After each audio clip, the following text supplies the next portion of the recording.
Labi isang kasiyahan ng anti-mining group sa barangay Bitnong, Dupax del Norte, Nueva Vizcaya matapos makalaya ang 7 nilang kasamahan.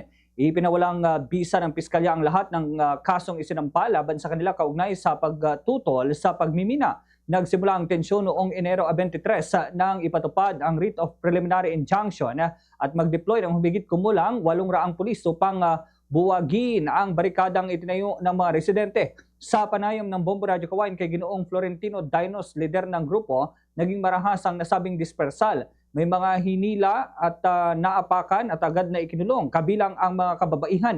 Isang babae rin ang nadamay kahit na pumunta lamang sa presinto para dalawin ang kanyang inang hinuli na.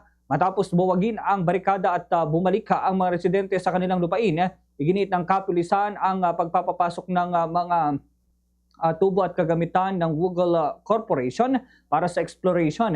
Mariing tinutulan ito ng grupo na ayon sa kanila ay lampas na sa utos ng korte. Dahil sa pagtutol, inaresto si Dainos at 6 pang kasamahan. Lahat sila ay kinasuhan ng direct assault, resistance and disobedience to an agent in person o agent of person in authority at obstruction dahil sa human barricade na itinuturing na paglabag sa kautusan ni Judge Paul Atolba ng RTC Branch 30. Noong Enero 26, binasura ng piskalya ang lahat ng mga kaso dahil sa kulang na ebidensya at para sa grupo, pinatatag nito ang kanilang paninindigan na hindi iiwan ang sinumang kasamahan sa gitna ng laban.